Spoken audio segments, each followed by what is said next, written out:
I suppose we should do a bit of an intro here, Ben. Yes. I've got a great intro. Okay. Hello, welcome to The Rest is Good Movie Monday. I'm your host, Ben Marina Hyde Helwig, and I'm joined by What are you Glenn doing? Richard Osmond. What are you doing? Cochran. I'm doing the Rest is Entertainment intro. Yeah, I but thought maybe if we tried it like a popular podcast, we'd get more listeners. first we have to do a little bit before the intro, though. Like, Oh, that's what this is. oh, the most professional podcast going around. I just thought if we pretended to be a bigger podcast, we may get some. If you pretended to be Richard Osmond and I pretended to be Marina Hyde, maybe we'd get some more mugs sold. Maybe we'd sell some more mugs. All right, so what do we got? We've got the best films of 2003. We do. We've got a great versus, which I came up with on the spot because I'm an idiot. Yep. The Hidden versus Fallen. And Jarret is along for our PE class. Woohoo!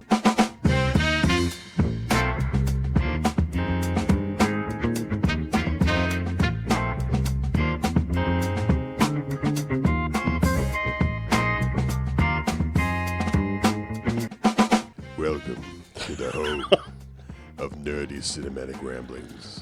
This is Good Movie Monday. And if you go to goodmoviemonday.com, Yep. you can listen to all of our episodes, find all our social media, and even see some of the stuff that this guy has written back in the day. Is that on the website? No. No, none of the old articles. No. I've been to the website a number of times, as you can tell.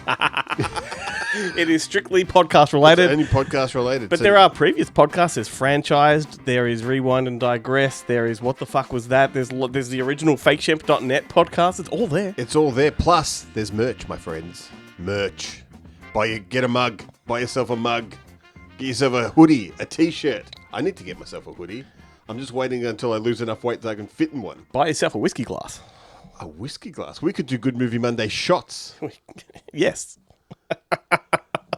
We should. No, but we know what happens when I drink on the show. Yeah, well, it's been a long time because we haven't had Melzy on the show. We haven't had fireballs. Yeah.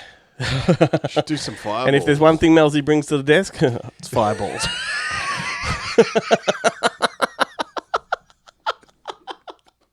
But yeah, no, this. I'm excited about this show. We've got movies to talk about. We've got lots of fun stuff coming up, including movies that have opened up in the cinemas this week. Although we saw them so long ago that I've forgotten what a couple of them are about. Well, I can tell you now that the new Dave Franco, Alison Brie movie Together is opening in cinemas, as well as the new Naomi Watts, Bill Murray film The Friend. So we have seen both. Similar films, almost. I would say, like a Deep Impact Armageddon type relationship between the two. It's equally traumatic. So Together, this is an interesting one. It's like a new body horror film that was actually all shot right nearby from where we are, up in the Dandenong Ranges in Olinda, which I didn't know this was an Australian sort of production when I went into it, but watching the scenery, I'm like, this has got to be the Dandenongs, if not the Blue Mountains. And then I saw the kitchen layout. I'm like, that is either Warrandyte or Olinda. And bam, it was Tree Olinda. Gully? Yeah, that's right. It's directed by an Aussie, Michael Shanks. Yes. Who apparently had another actor in mind, and the film set in, I don't know if it was Turnaround, but it just sat around for quite a while. And then he had a chance meeting with Dave Franco. They got along quite well. Next thing you know, movie's made. Yeah, although now they are being taken to court for plagiarism because there's another movie with the same premise that apparently was pitched to Dave Franco years ago. Yeah, I heard but this project had actually been around. Well, before that's the counter argument. So yeah. Very, very interested. Either way, like I read the synopsis of the other one, and it's a comedy. Like it's not. Yeah. It's not like. Anyway, this is. It sounds like this a one. Ray Dredd type scenario. Very, which very came first. Very, very disturbing body horror movie. Very Cronenberg-esque, I guess you could say, early Cronenberg, if you were to sort of compare it to anything. About a couple that move into a new house. They're sort of city slickers looking for sort of a new direction in life. And when they're walking in the woods one day, they sort of get infected by a presence. They fall in a hole, Glenn. They do. So they fall in a hole and become sort of, they're not possessed, but they're infected by an entity that wants to bind them. Togetherness. Yeah.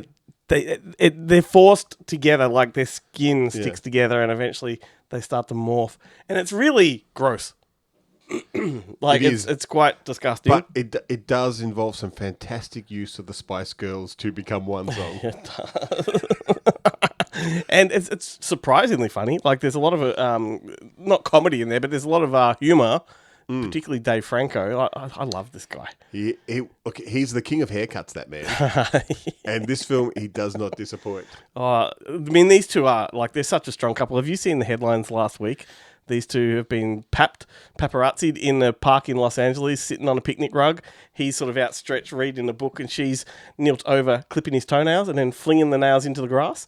And the internet is outraged that she would fling his nails into the grass, God forbid. Why? How else are the weirdos supposed to get his DNA to clone him? That's right. But it doesn't get much more together than that. I mean, look, one Franco's getting blowjobs from students. The other Franco's discarding his unwanted toenails in public. Jeez, those parents, they got something to... Alison Brie, though, answer I mean, Alison Brie, like, she's not afraid to get a kid off. No, she's... Like, have you seen her, like, Instagrams?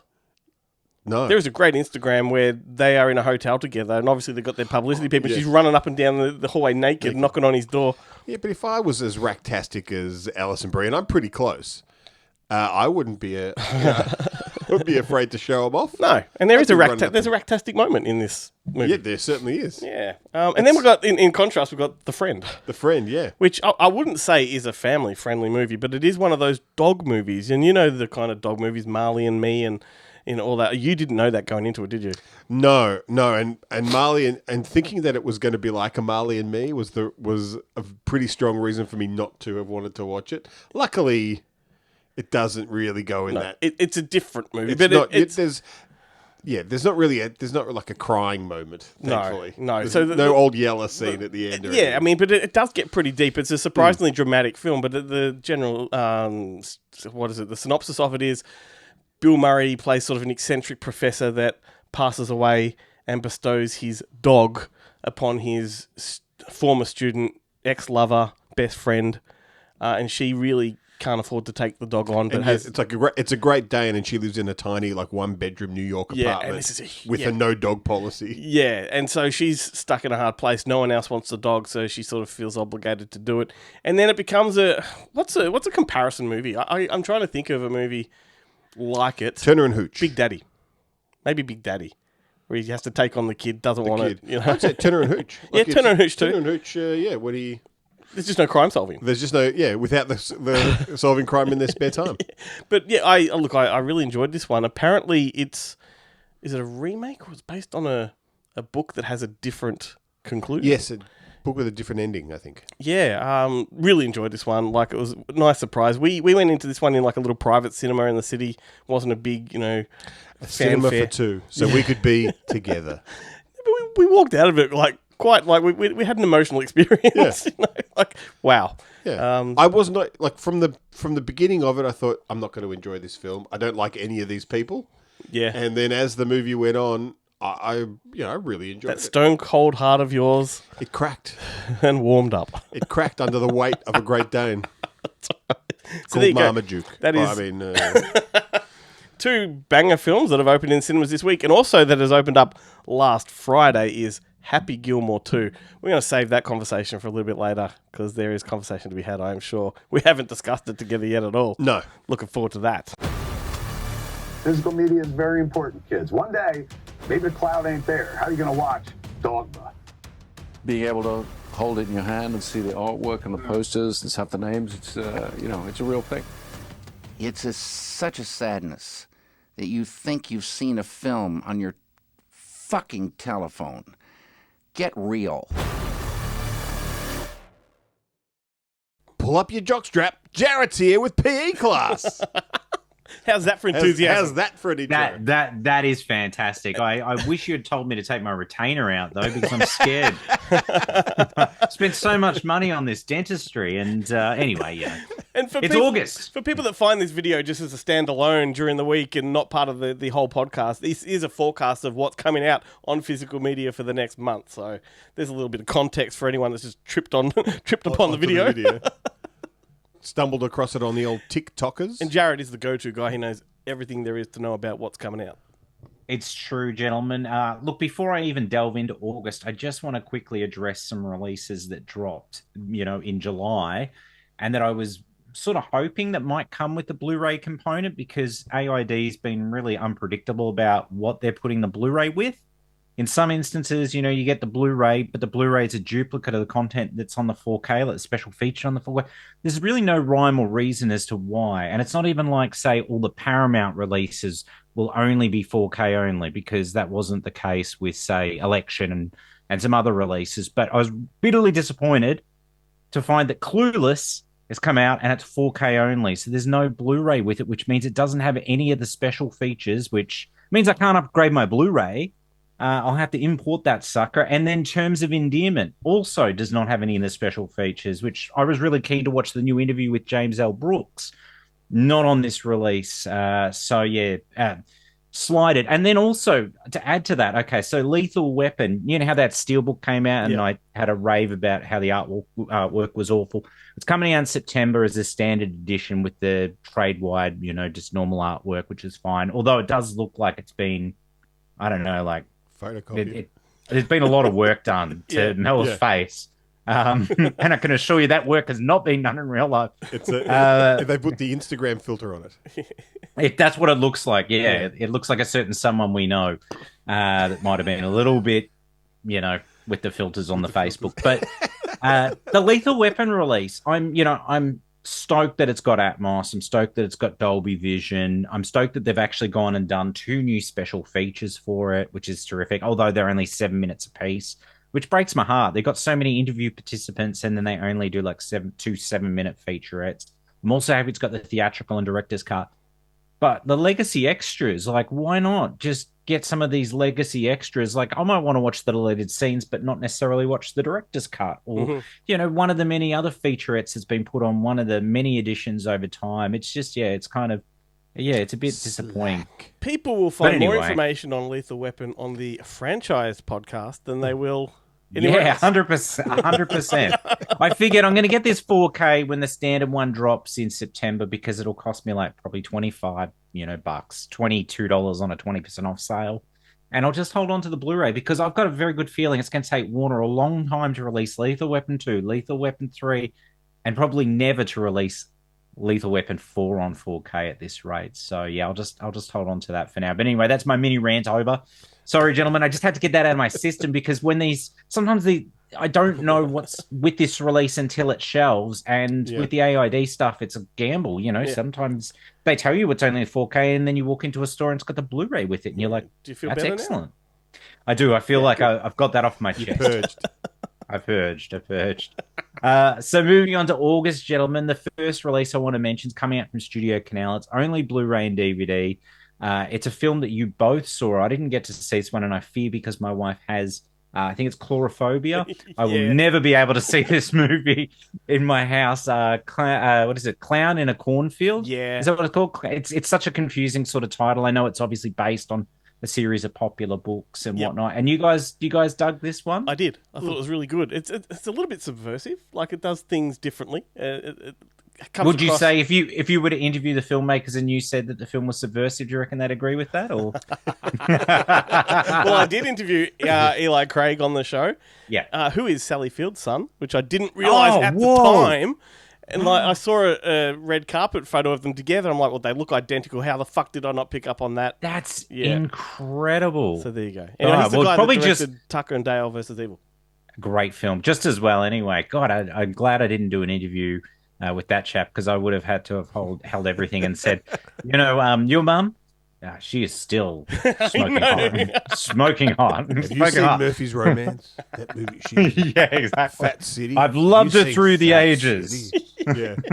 Punchline, brothers and sisters. What's that movie where she gets naked and tied to Michael Flying Caine? Nun, everything. What's that movie? What was that? Were you there on the set? Did you see her bits? I mean, fucking hell. Oh my God. Okay, moving on. So weird. The Clown in the Cornfield, though interesting, obviously being a new release, and it's not getting a 4K release. I mean, this seems to be a bit of a thing. A lot of new release titles not getting 4Ks. Then the random thing of some films that you would totally expect not to get a 4K release, and then they do get a 4K. In the instance, no 4K for this one. But moving on to a release that is finally coming out on 4K locally, Daybreakers from Umbrella. Now, this one was being pushed back from, I think it was supposed to be out back in June, maybe, possibly even May. They held it back because I think that the Spirit brothers, had to wanted to supervise the transfer, because I'm assuming this is a new transfer as to the previous Lionsgate one that's been available for a number of years. It's got Atmos, it's got Dolby Vision, it's got all the legacy extras, including that feature-length documentary, plus some new special features, which is sort of like, I guess, almost like archival sort of content. It's just never quite made it to disc yet. So a lot of on-set featurettes and practical effect featurettes and things. But I'm really excited for that release finally sort of shelving. I like that movie. Yeah. Yeah. I loved it. It's actually, I don't know. I really like Predestination as well. I don't know. One of the two of them was my favorite of the Spirit Brothers work. Just a really, really solid follow-up to what was otherwise a very low-budget sort of indie kind of thing with Undead, you know? Which I really liked. That was great too, but you know what I'm saying? Like, it was a huge step from this to that. You know? Massive step. I don't know what it is, but I like a movie where there's a man punching a fish. Yeah. I'm into it. Yeah, fair enough. And there's so few of them as well. We need to write Fish Puncher. Fish Puncher. That's fantastic. It's a great. Kenny Smith thing. We'll just like flesh it out on the show, and it'll be done. Somebody call totally. Yeah, just talk it into existence, gentlemen. Fist Puncher. I'm looking forward to that. We're going to be the opener for Monster Fest 2026. Make it happen. Another title coming out from Umbrella on 4K. Now, this is a 4K debut globally, but it's also actually a HD debut locally. Globally, but it's coming out locally. The Salute of the Jugger. So everyone's favorite VHS cover art with the puffy cover that came before Brain Dead is making its way to 4K. I'm really glad I chose that for the episode art. Oh, there you go. Perfect. I've got it beside you for the PE class logo. Oh, excellent. Well, there you go. It's 3 cuts, gentlemen. It's got the Salute of the Jugger, which is the full cut of the movie. Then it's got the American cut as well. I think Blood of Heroes might be called. And then there's a work print cut as well. So I'm quite curious to check it out. And a bunch of special feature content. So I didn't realize really excited. that Delroy Lindo was in it. Very, very young Delroy Lindo. Lindo. Yeah, no. It's been a long time since I've not seen it, honestly. I never watched, I think it was the Force DVD release of it. So I haven't watched it since VHS. Yeah, I've seen it on. So, yeah, excited to revisit that one. So, got that one on order. Hopefully it won't be too long before it's in the old mailbox. Then some new to 4K titles also dropping that week of August 6th. So if I didn't say August 6th already. We've got Wayne's World that's finally coming out in 4K locally. It's been overseas on 4K for ages. Been out that long in the US on 4K that Kino Lorb has even released Wayne's World 2 on 4K, and it's been that long that it dropped to an affordable price that I purchased the 4K, and it's in the 4K section over there. Wayne's World 1 and 2. I know Glenn did the double recently. I got so excited at the news of like knowing the 4K was coming. I couldn't wait. I'm like, I just had to go to streaming and watch them. Like, I was so in the mood right now, and I did 1 and 2 back to back, and I think number 1's the better film, but I enjoy number 2 more. I think number 2 has the better bits. Number 2, it finds its rhythm. Yeah. It's an underdog of a sequel. It's a Weekend at Bernie's 2 of a sequel. Like, I think, people speak ill of it, but it's so good. Like, it really is. The James Hong stuff is absolutely brilliant. The Bob Odenkirk stuff is the nerds that find them at the back of the concert. Yes, incredible. So moving on, other titles coming out new to 4K, and this one I'm actually excited about because this one's getting a release pretty much in line with the US. Better Off Dead. Yeah. The John Cusack classic, which is great because this John Cusack teen kind of classic from the 80s is coming out. And I think this month he's got another movie coming out called like The Fog of War. So based on the true story. And you look at that and you just go, how sad. Yeah. And you did this to yourself, John. You know why you did this to yourself? Because we've heard so many stories about how you're such an asshole to work with.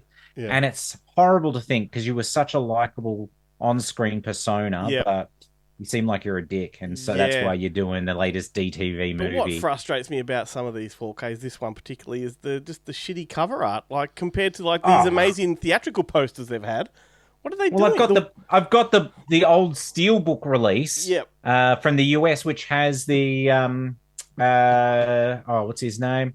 God, name's not coming to me. Oh, that's awful. Drew Struzan artwork. Yep. And it's fantastic. And I don't really want to part with it just for this, but I do want the 4K. And again, no special features on this, no special features on that. You gotta just add the extra disc and just put the J card thing around it, the 4K J card around it. Even thinking of doing that, thing where you take it and you put it in the 4K cover and you list it on eBay, you go, 4K cover with Blu-ray disc. But even like the fucking Wayne's World 4K, the artwork, it's got such simple poster art to begin with. It totally, and it's timeless. The poster art's timeless. It hasn't looked like it's something from the 90s at all. It is so basic, Instead, and yet it works. Yeah. And yet what they've done with it, they put like some kind of discotheque background or neon background behind it. Terrible. Same as US art. We should do it like the Germans do, where you get 3 options. Yeah, I thought you meant naked. Like those weird parties that they do. But I agree. It's just such a, and particularly when it's these type of films too, like you're not trying to sell Better Off Dead to an entire new audience. Like it's not, you're repackaging it because you're trying to capitalize on the success of some other movie that's out at the moment. It's the fans that are buying it. I mean, we've had such iconic artwork for this movie. That Struzan art, that Australian home video art where he's got the Q-tips in his nose and everything. It was just... So, it's a travesty when you see art like the 4K. But anyway, I'll be buying it regardless because I need that film in 4K. But they couldn't even put the trailer on it. Jesus Christ. Oh, man. I put the trailer up on YouTube. We need to rename the segment The Ire of Jarret. It's P.O. We've also... Pissed off class. Yeah. We've also got The Lion in the Winter. That's the Katharine Hepburn, Peter O'Toole version that's coming out on 4K in the Studio Classic series from Studio Canal. Then a couple of the Hitchcock films that are coming out individually, locally, Frenzy and Topaz as well. They're all new 4K releases coming out. Oh, and there's one actual other release that I have not mentioned. Now, this is one Ben worked on and he gave me a gig working on. It's the Full Moon Fright Night box set volume 2 or Fright Box. Fright Box. The Full Moon Fright Box. Not the Fright Night box. Is that I don't have volume 1. It's coming out. And it's got Puppet Master, it's got Seed People, it's got Sorority Babes in the Slime Bowlerama. Yeah, it always gets me because the Slime Ball Bowlerama. Slime Ball Bowlerama. Bowlerama. Yeah, it's that bit that trips me up. And then there's one Which other is a one surprisingly good film. Shadow Zone. Yeah, and Shadow Zone's awesome. By J.S. Cardone. Yeah. One of our favorites. Yes. Director of Forsaken Desert Vampires. And Glenn's favorite, which we haven't come up to the year yet, but it'll be on my, I think this is one of Glenn's favorites, 8mm 2. The Velvet Side of Hell. Both starring Jonathan Shay. Jonathan Shay. That guy, yeah. That guy. If only one of us were German, we could actually pronounce his name properly. That's the only reason he hasn't been on the show. We don't know how to approach him.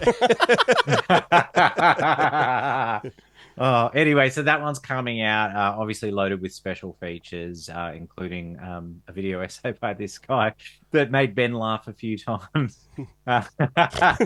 It's not since the Caligula video essay have I said such, what would you say, sexualized sort of words out loud to anyone that would be willing to listen. Anyway, so that'll be fun. Moving on to the following week, which is August 13th, I think. Yes, August 13th. Ton of releases coming. Final Destination Bloodlines coming out on 4K Blu-ray and DVD. JB's obviously got that nice steelbook, and that's only like $3 more than the standard 4K, so I don't know why you wouldn't buy it. And it's good to see a release of like a current film actually get a proper release first time around, because it's got an audio commentary on it. It's got about 3 or 4 featurettes on there. So it's a really nice package. And I mean, it was a pretty fun movie. I mean, I'm not expecting much by the time you get to what installment is this? 7 now? 7. Is this the 7th? So what needs to happen is that Fast and the Furious thing where they bring in like 3 new main characters and then go absolutely nuts. Well, that I believe this was supposed to be the beginning of a new saga, like to cross over. Get you. But they just need to bring in a known actor maybe as well. I mean, obviously we had Tony Todd popping up for his final appearance in the franchise, but someone of a bit more caliber. Bring Bill Moseley in as the new, the new staple. Yeah, you could bring him in. I was thinking maybe like an A actor, but it's just on the decline at the moment. That you could kind of get into the franchise. Maybe what's his name? That chap that enjoys eating women. And selling timeshares in the Bahamas. Yeah. Yeah, totally. I think he'd be keen. He's just keen to work. Yeah. He's keen to work. Well, he could just play himself as a cannibal, like, you know. Yeah. Yeah, totally. Final Destination, Road to Redemption. Yeah. Watch him chew up every scene. But that's like, he could just be himself, like eating and then get killed. He'd be like a crypt keeper. He could introduce it like an MC. He's like, you know, he has it. Yeah. Pardon me. like Body Bags, where he's in the morgue. Oh, sorry, I was just having some friends. Anyway, Final Destination, Bloodlines. Okay, hopefully. Well, I mean, this thing did ridiculous box office overseas. Did way better than they anticipated. Yeah, it certainly did a lot better than that Megan sequel, which they expected big things from. Fucking idiots. Who, like, seriously, who takes a Killer Doll movie and goes, yeah, you know what will work for this franchise? Let's Terminator it. Let's totally change the genre. Look, I still haven't seen it. I really want to see it. But, considering the first one was such a surprise for them, and so that for them to have doubled down so However, badly. they've done exactly what I love about number twos that fail, is that they've tried not to replicate the original and do something new and different. And that's why I usually like these bad number twos, because they're just bold and, you know, outrageous. Look, I'm actually really looking forward to watching. Me too. Megan 3 will be back to basics. Like, it'll be Look, I was super open to the concept, and even when I heard like, oh, it's pretty much like Terminator 2, I was like, still sounds fantastic. Then I watched it and I was like, well, we've already got Terminator 2. Now we have Terminator 2 Lite. You know, I didn't hate it, but I just kind of went, wow, the first one was so good. Like, and I think prior to that, I was like, the first one was good. It's like the first one was so good. No, it hasn't stopped them, because I think there's a new one coming out next year, which is actually a spin-off called Soulmate, with the A as 8. Yeah, I was hoping there'd be like some action after credits sort of thing to show you something from that, but not at this stage. Because that's the other problem too. Because we've had Companion, we've had like another good, you know, dolls, really, Subservient, and the Megan Fox one, and there's that new one that the guy that did Jack in the Box has made one too. I can't remember what it's called, but it's about a boy doll. Yes, Robin, I think. Robin, that's it. The eyes are one. Yeah. Yeah. I saw that art and I was like, oh, there you go. Yeah. Anyway, yes, look, well, that we won't even talk any more about Megan. That's still coming out on later. But yeah, it was a bold decision, especially from Blumhouse. Blumhouse, let's face it, they go, how do we rewrite the same film? So it was very unusual for them to go, we've had a very successful film, let's do something very different. Yeah. Anyway, moving on. The Accountant 2, which I have not seen despite it being available on Prime. I like it. Pretty good. Oh, good, because I really enjoyed the first film. I like this one more. You know, oh, well, that's great. Yeah, okay. I'm very keen to check it out. If you're expecting a lot of hardcore accountancy action, you'll be bitterly disappointed. But if you like a good boot scoot. if you do like some boot scooting, that does happen. Excellent. Well, surprisingly, it's actually getting a 4K Blu-ray and DVD via Roadshow, which is good despite the whole, you know, because it was literally in cinemas for like 2 weeks or something, and then it was on Prime. It was such a fast move. So fast that when it loaded up on the old Google home screen on my TV, I thought, oh, wow, it's advertising like the theatrical release. And then I went, oh, no, it's advertising the Google release. And I was like, no, it's on Prime. What the hell is going on? And then I was like, I want to see this movie, but this is too soon. So, I'm taking my time. The only thing that annoys me about your own year-long window. Absolutely, yeah. I've got my own window on this one, yeah. The thing that does annoy me a little bit about this one, and I hope it's not an ongoing trend, is that obviously this is Amazon MGM Studios, you know, MGM being now owned by Amazon, is it's one of the releases that I've seen whereby there's no special feature content on these physical releases. We saw it with, what was the Zoe Kravitz film? Blink Twice, or Blink Twice, which, you know, I really enjoyed, but it was just, and only Blu-ray, DVD, no 4K for that one, but no special features.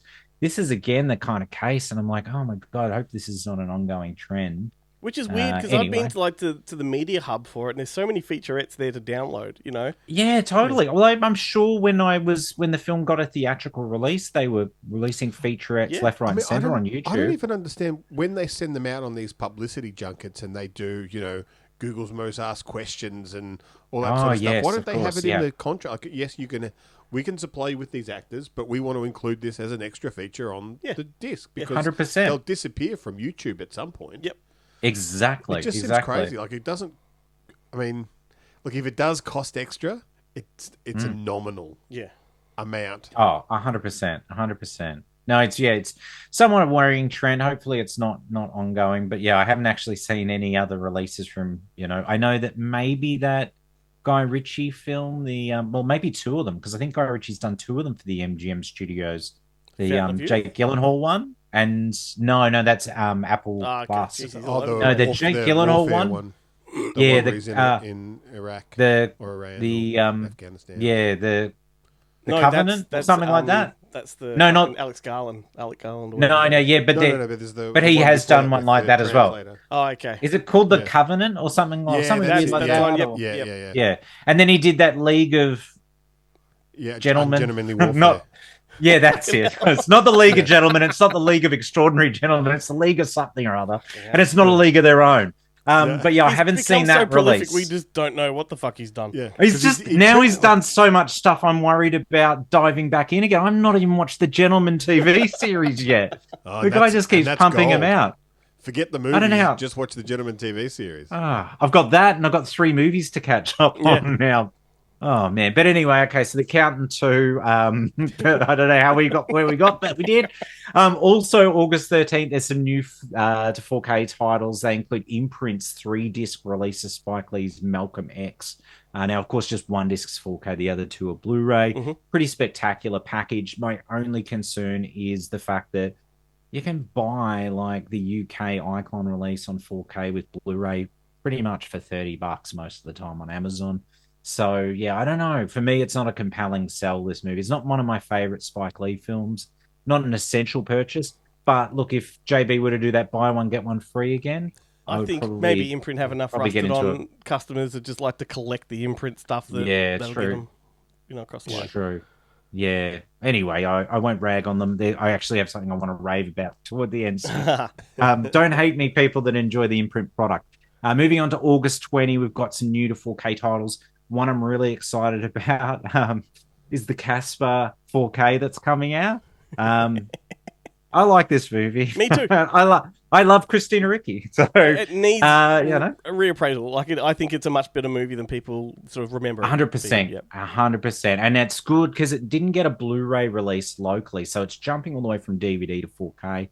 My hope at this point in time is because we are getting a 4K only release is that we'll get the special features on the 4K. So the commentary, the featurette, the deleted scenes. I don't really care about the 7 short films, Casper short films, just as long as we actually get those legacy production extras on this release. But we do get Atmos on this release, which I'm super excited about because this sounds to me like a movie that will really work for Atmos. Yeah. So, do you remember they had Dan Aykroyd rocking up as a Ghostbuster? Yes, doing a cameo as Ghostbuster, absolutely. Did he have a mustache though? Yeah, I think he might have had a mustache. Yeah. Have you seen that? There's an alternate cut of Casper. Which Where's this going? They basically remade The Entity, but with Casper. Jesus, if you know, you know. Yeah, if you know, you know. Yeah, all right. There we go. Moving on. We've also got the 40-Year-Old Virgin coming out on 4K. Again, this is a title that is literally coming out in the US and the UK around the same time as Australia. So at this point in time, I can't tell you if all the special features are going to be on the 4K, but I know that the international release is going to have like a 20th anniversary roundtable sort of discussion with Steve Carell, Judd Apatow, and a few other people. I know that I don't think Seth Rogen participates, and I think Jane Lynch is there. But yeah, there's a couple people, from the film that come back to talk about it, and all the legacy special features as well. So I'm hoping this release will have all of those special features on it because I might actually upgrade this one because I never got it on Blu-ray. It's somewhere here down there on DVD. Although, it is. I'm a little like when I first watched 40-Year-Old Virgin, I was nowhere near 40, and now that I've been 40. That scene where he wakes up in the morning and he's got the boner and he pisses in his face. That shit doesn't happen anymore. That's not a 40-year-old thing. Maybe it's not. Maybe if you're not horrifically overweight, maybe it does happen if you're young. If you're, fit, a fit 40-year-old. But I was like, The boners don't wake me up like they used to. Do you remember? Do you remember when the Asylum released the 18-year-old version? Yes, that's plausible. Yeah, exactly. Yeah. Tell us something we don't know. Anyway, that one's coming out. And Erin Brockovich, which here's a confession. I've never actually seen it. I've seen bits of it. Great. I love it. Danny's, I really do. my wife Danny, she goes, I can't believe you haven't seen it. I said, I think it might have something to do with it being directed by Steven Soderbergh. But look, I'm going to give it a shot. I won't be buying it on 4K to watch because, let's face it, it's not got an Atmos track, so it's not getting me over the line. If it did have Atmos, there's a good chance I might buy it. I don't know if you were offered this. I imagine you would be. When Presents came out, which was a good movie, his recent Haunted House movie, right? Yeah, absolutely. They were doing a junket with him, right? And they offered it to me, like, would you like to chat with Steven Soderbergh? I'm like, absolutely. And like, the only condition is he insists on 45 minutes minimum. I'm like, I can't talk to him for 45 minutes. He'll outsmart me every step of the way. Yeah, that's can you too talk about long. his entire filmography? Or do you only allow to just talk about the one that film? Passionate but also intellectual about films? Like, there's no way I could go 45 minutes head to head with that guy. I was like, I want to speak to David Cobb. I was like, because they're like, oh, would you be interested in doing an interview for it? And all I could think was they're going to offer me. I said, as long as it's David, because I would love to talk about A Stir of Echoes, and in relation to Presence. I didn't want to say I don't want to talk to that Soderbergh. I mean, what if he charms me? What if he charms me and then I feel bad and I feel like I had to rewatch his filmography? Guy's made a lot of movies. I don't have that time. So you could have just got me on that interview and it would have been 45 minutes before you even got to the first question. That's just right. the intro shit. That's right. So moving on to August 27th. Now this is an interesting one. Monty Python and the Holy Grail's getting a 4K release, but it's only getting released in a steelbook, which is 2-disc, 4K and Blu-ray.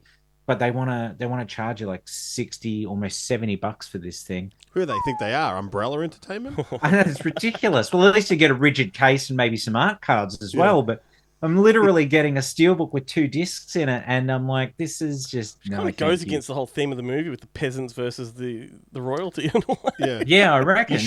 You should if you can answer like the 3 riddles, then you should just get it for free. That should be the or a significant discount. Like, how's this? It's the 50th anniversary, so you solve the riddles, you get 50% off.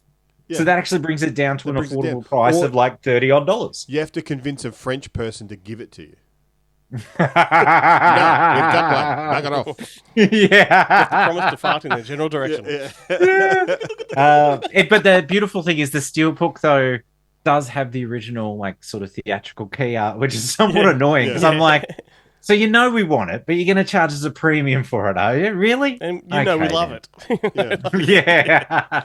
Then there's some other good 4K releases that are coming out locally. Imprint's doing a 3-disc release of David Lynch's Dune, like in a really nice, spectacular set that has... It's just outrageous. Have you seen this thing? It's pretty cool. Massive. I mean, I'm not a massive Dune fan, but I do love a good gimmicky sort of case, and this thing's fantastic. I have grown to appreciate David Lynch's Dune since the new ones. Like, I really love it. I watched the David Lynch ones, and I watched the new ones, and I'm like, oh, look, he's just fucking around here. David Lynch did this in one movie. Yeah, that's right. He did it in one movie, absolutely. Yeah, so I there's none of the religious horseshit that leads into all the other Dune books. It's just weird science fiction and fucking more Deeb. That's it. That's all I want. More Deeb. A great cast of characters as well, of familiar faces in that movie. I really had to work hard to get that more Deeb pun in there.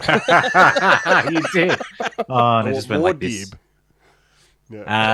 June, 3 discs. 3 discs. Beautiful, spectacular edition. I can't do it justice telling you about it. You need to jump online and have a look at this thing. It's a surprise the thing hasn't actually sold out as yet, because it is one of a kind of release. Then the other release I want to mention is Neverending Story. Imprint's re-releasing that, albeit in a sort of truncated version. It's a really nice steelbook. But it's waiting for like a regular version because the other one was like $400, and then this one's still $100. And it was this big, you know what I mean? Which it's spectacular. I think it's one of the best releases ever. But I understand, like, it is a bastard of a thing to store anywhere. Yeah. Particularly here, as you can see, there's no place to store it, but I've got it. But yes, so they put it in a beautiful steelbook with the original theatrical key art. Unfortunately, it's only 3 discs, so you only get the theatrical cut in 4K, and you get the bonus Blu-ray, which has special features as well as the film in HD, You and get then the the German third cut too, disc don't you? But I heard if you order in it from, HD on Blu-ray. Yes. I So heard you that don't get it anymore on 4K, and you don't get the Life After the Never-Ending Story documentary Yeah, as well. that's a And there shame. are some special features that were, but that I've were heard unique to that. If as you well. order it direct from the imprint website, Lymall comes around to your house and gives you a hand job. A never-ending hand A job. never-ending one. Yeah. Oh wow! Yeah, that's that's It's, something you think special. it's- But he That's doesn't very finish you special. off because No, it's no, no. nothing. It's It's- the nothing. Because it never ends. You have to tell him to stop. You go, that's I tell enough. you I've what, had it enough. starts off great, but it ends horribly. Most melodic orgasm you ever have. Okay, so before I go, gentlemen, I do want to mention I did say I was going to get it, and I did get it because it is beautiful. Why isn't our show more popular, Glenn? Scorsese's Raging Bull on 4K from Imprint. Spectacular. Oh wow, look at the release. size of that fucking thing. It's gigantic, but that's because it's got all of this bizzo in it, Ben. Oh, It's got the yeah. film on 4K UHD, so it's that beautiful 2022 And is it- transfer that MGM did. Is it shiny? Is it, or is it just No, the it's reflection? it's not just like the metallic? reflection. Yeah. Yeah, no, it's just a reflection. Film on 4K on Blu-ray. Then you've got like another disc of extras. Basically, in terms of extra feature content, it compiles pretty much all of the legacy special features that have been present on MGM's releases. They did a pretty good 2-disc edition, I think, back in maybe 2011 or so. So it's got the bulk of that on there. There's a couple of new things. I think there's the trailers from Hal video, and then there's, I think, maybe there's another featurette, Jake's Jokes. That's new as well. But this is pretty spectacular. I'm still waiting It for comes the with colorized like version. Yeah, I was going to say that'd be great. If they, 80 page they, 80 page colorise it. booklet. My father-in-law is working on it. Don't worry. He's got an app. He downloaded it. He has to. The other problem is he can only do 5 minutes at a time because that's all you get with the free one. So this movie's quite long, goes for over 2 hours. So he's working on it. We're hoping to have it done by September. But yeah, beautiful hardback 80-page booklet. It's got huge essay in there as well as like much a reproduction of the press kit as well. But it is a pretty spectacular edition. And although these box sets do get a little bit cumbersome because they are quite large, I think exception to the rule is Scorsese's Raging Bull. It's Another missed spectacular. opportunity not to put the DTV sequel into the box set with William Forsythe. Hang on, what? Yeah, What? yeah. What are you talking about? Yeah, they made like 20 years later, they made a straight-to-video movie sequel with William Forsythe in the lead. Are you serious? This is Yeah. the first time Laptop you're hearing himself. this, Ben? Do you know about No, this? I didn't know about this. No. Oh my god, I don't this know is if I have time to find it. fantastic. I had no William idea. I'll put it on the This screen is anyway. terrific. Where are we? There you go. Hang on, that's the wrong William Forsythe. There's more than one William Forsythe? Forsyth? Fuck me. Al Capone. Hang on. Oops. I'm nervous This is now. spectacular. Yeah. You're welcome to keep talking. Do you have another one to talk about and I can swing back to it? No, that's it. That's it. That's all the releases. I could just rave on about this again, though. But, the transfer is spectacular.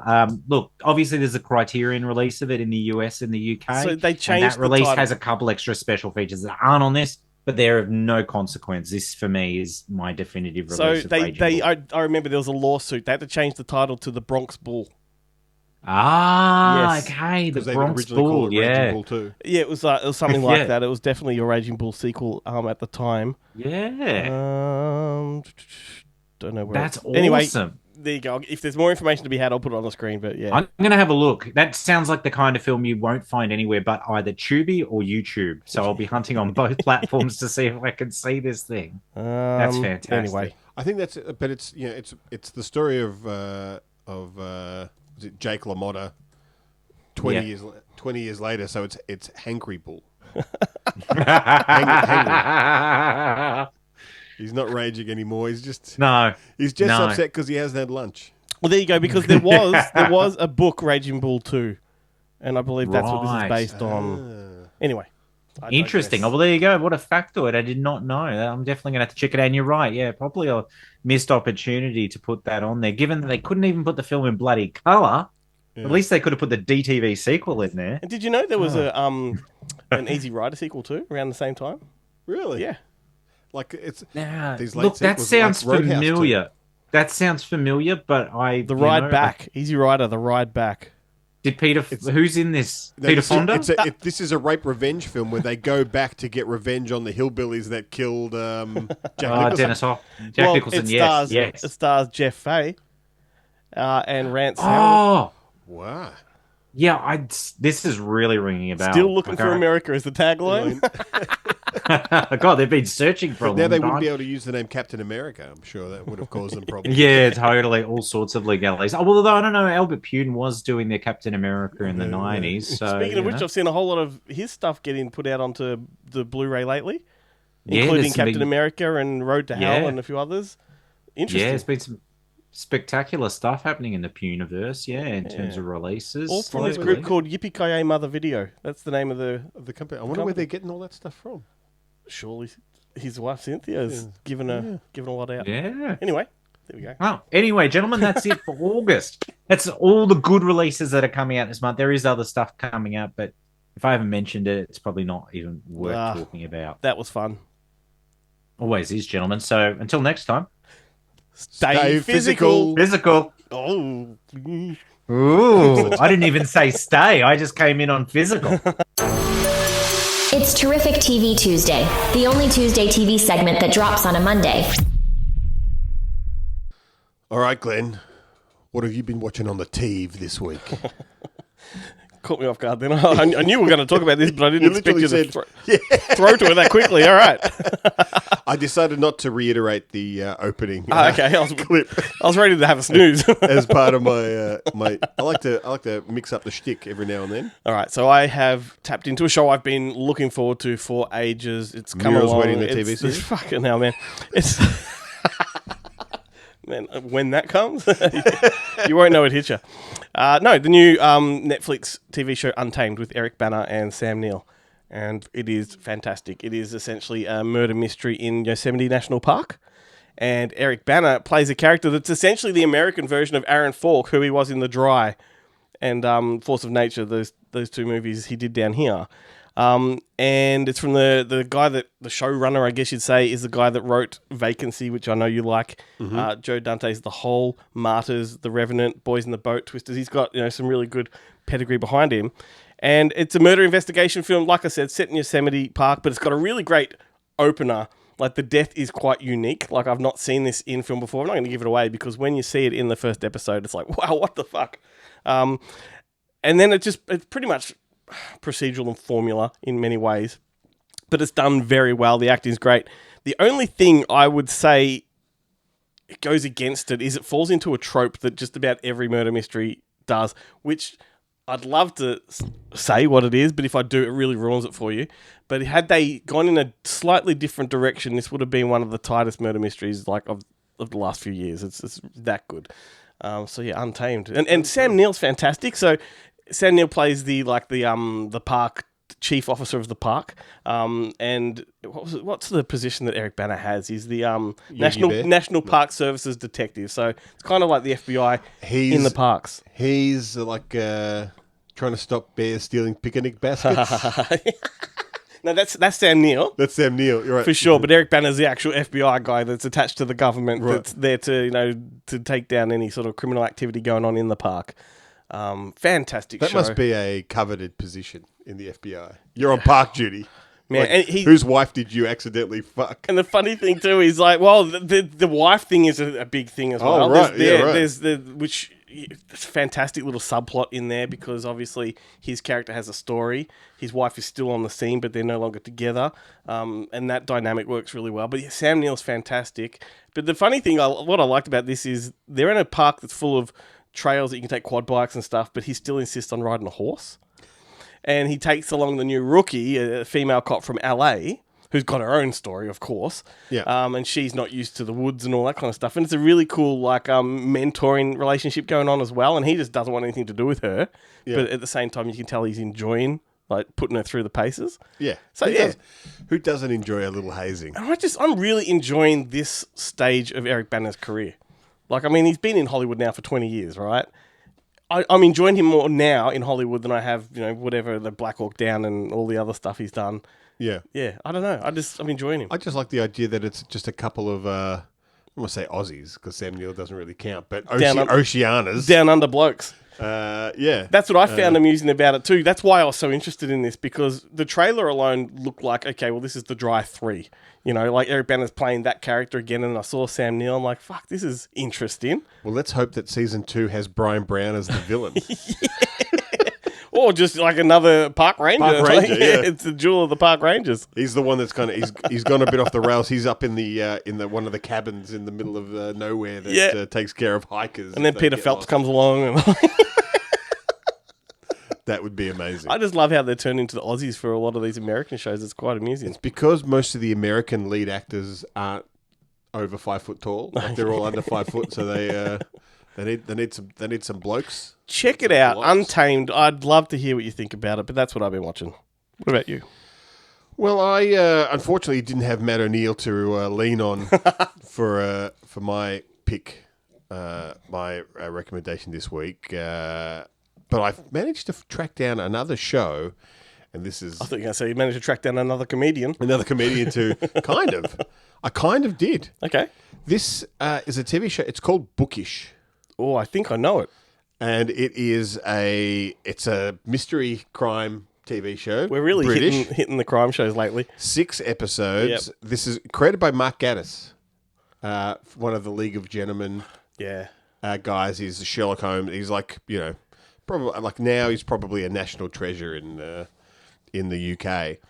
And set, I love this time period. It's set just after World War II. And he's Mark Gatiss plays the lead. He owns a secondhand bookshop, and his name is Book. and he runs it with his wife, who she actually owns the shop next door, and it's like a wallpaper shop, but there's a kind of like a door that connects the two. And they take on an assistant because in his spare time he solves crimes. Helps the police solving crimes, and he's got a letter from Winston Churchill that gives him the authority to do this. So they take on this young guy who, like, his kind of introduction to the show is like, he goes, there's a spelling mistake on the front cover, on the sign outside. He's like, there's no apostrophe in books. He's like, yes, there is. Yeah, no, there isn't. And they get super aggravated at each other. And he's like, no, but my name is Book, so it is Books.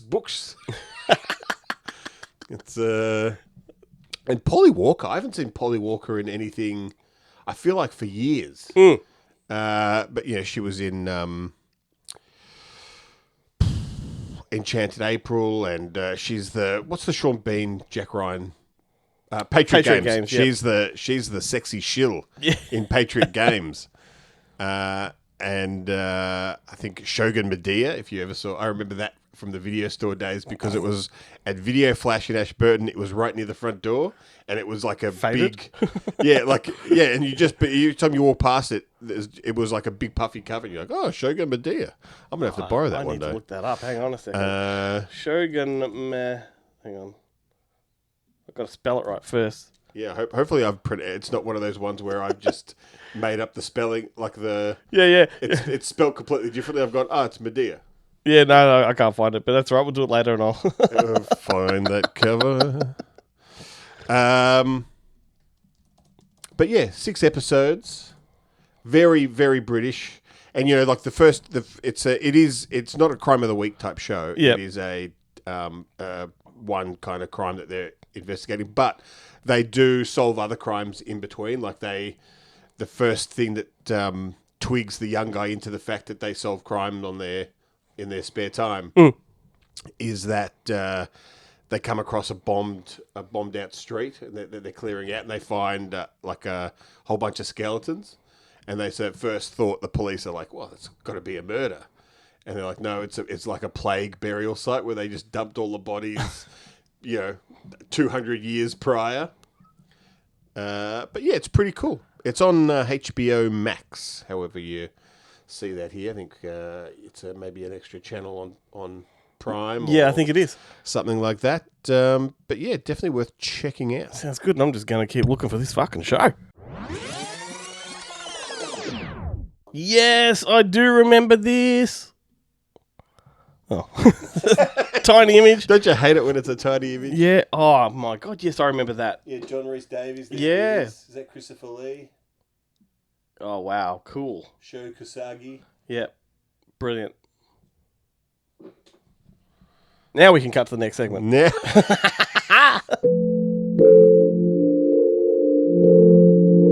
So, last Friday at 5 p.m, It's magic. the long-awaited sequel to Happy Gilmore dropped on Netflix. What a banger. We watched this together and laughed our asses off pretty much from start to finish. I would say it lags a little bit somewhere in the center, but it's a solid legacy sequel. Yeah. It is full of fucking gags. But they're the type of gags that if you're not really in that Adam Sandler camp and those sort of those movies on the peripheral that he's made with his production company, you're probably not going to find it that hilarious. You're not going to get a lot of them. Yeah. Or recognize a lot of the cameos or anything like that. But it is, I think this is a perfect streaming film. Yeah. Like, I don't know if it would do as well theatrically. No. But as a streaming movie, it hits all the right notes. It'd need to be fantastic. it'd need to be a lot tighter for theatrical. You need to cut about half an hour out of it because it is long. It goes for 2 hours. Just for 2 hours, yeah. But what I love, like, what's my favorite golfing movie? Caddyshack 2. And this has a lot of Caddyshack 2 in it. It does. Has a lot of Caddyshack. Has a Rodney Dangerfield nod in there as well. It certainly does. I love that. Look, not only does it rehash a lot of the humor from the original, but there's a lot of new stuff, a lot of new character nuances. It's amazing. Like, there's a little kind of montage at the end, and it's shocking to realize how many stars of the original have passed away in between. Yeah, I know. Look, there's some interesting decisions made. Not going to spoil it for you, but like, there's returning cast members galore. Julie Bowen's in there. You got Ben Stiller comes back. Shooter McGavin's back. Shooter McGavin's back. Christopher McDonald, that's right. And a lot of the little side characters. A lot of the golf players return. Interesting direction for the story to take. Even the caddy's back. Not the homeless caddy, the young kid caddy. The dweeb. Yeah. Was it the same actor? I think so. Yeah, he looks a bit different, but I guess he's grown up a lot. He just hasn't been able to get any work in between. So good to see some of these return plays, like John Lovitz, to have him back on screen, because I know he pretty much quit acting recently and said he'd only come back for something he found was substantial. And this is not it. No, but he's stepping back into that Adam Sandler verse because he's been in a few of them. Steve Buscemi. He steals the show in every scene he's in. My God, he's so good. But also, I think is it John Daly? Is that his name? Like the pro golfer, the former pro golfer. He kind of plays his uncle. He lives in the garage. And the family dynamic. So, as you may know, Adam Sandler's movies over the past few years, he's been bringing his actual family into it. His wife has been in lots from the beginning, but his daughters are now starting to pop up. His wife so both daughters and wife appear in this one. But even the guys that play his sons, because he's got 4 sons and a daughter. This family dynamic's fantastic. It's actually, who was missing from this film? Like, I don't know their names, but they're in all the early Adam Sandler movies. Oh, John Covert. Yeah, the was that his name? The guy from Grandma's Boy. If you're talking about Peter Dante, I don't know that. Peter Dante is the one from like Little Nicky's. Like, oh my God, that guy. I'm thinking of the guy who plays the Michael Jackson guy in Wedding Singer. Oh no, he's dead. Really? That's Alexis Arquette. No. He's just the singer. Oh, that's Alan Covert. Yeah, he's the one that there were coons. Yeah, he played the caddy in the original. Happy Gilmore. There's. Hang on, there's two different guys. There's that guy who's like, oh, come on. He talks a bit like that. He's the homeless caddy. But then there's the guy who I think is the star from. He's the star of Grandma's Boy. Well, no, that is the homeless caddy in the original. Then it's the other one. Well, Peter Dante has been stricken from from Hollywood because he got cancelled, so he's not going to be in anymore. Oh, did he? Yeah.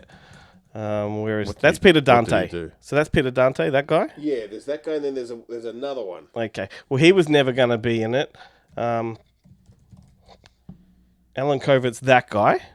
Yeah, that guy. Yeah, so he's the bum in the original. I thought the other guy was the bum in the original. No, so you go Happy Gilmore. Okay, there he is. Yeah, he's got the full beard. It's hard to recognise. Yeah. And he's the one that's been cancelled? No, Peter Dante, the other one, has been. Let me bring him up. And tell you What he did? Let me tell you why. Hang on a second. But I'm surprised that Kovac wasn't in this. I read on IMDb that he was. Maybe we missed him. Maybe we missed him, yeah. Yeah, okay, let's bring him up. Peter Dante. Because the what's-her-name guy is kind of in it or a guy who looks suspiciously like You got the guy with the bung eyes? Yeah. Yeah. In the mental hospital. Controversies, okay. After the release of Grown Ups 2, Dante got kicked out of a hotel after saying the N-word to a staffer who didn't apologize, didn't recognize him as an actor. Due to the incident, he has not appeared in any further Happy Madison films since. On September the 22nd, 2020, he was arrested in LA with a misdemeanor charge after an altercation with his neighbor. He was booked into the Los Angeles County Jail and released that night after posting a bond, blah, blah, blah. According to reports, Dante was bothered by loud noises from construction work being done at a neighbor's residence and allegedly threatened to kill his neighbor and harm his wife and kids. Jesus. Sounds like he's just a bit unhinged, which, that happens, I guess. So he, which is a shame because he was always a good presence in these films. Nevertheless, anyway, look, we don't want to spend too much time on Happy Gilmore 2, but it surprised me. Like, I was happily surprised, and I know there's a few of you I've seen on your Facebooks, you've been watching it too. I'd love to get your take on this. I have a funny feeling not a lot of people are going to agree with this. I don't think this one's going to go down well, generally. No, look, I don't... Look, it's no Hubie Halloween. It's pretty good, but it's no Hubie Halloween. And I know that was a controversial one that a lot of people did not like. But we loved they're wrong. There's not many Adam Sandler films I don't love. This felt more like old school Sandler to me. Like a lot of the gags in this were so short and sweet and sort of just fleeting.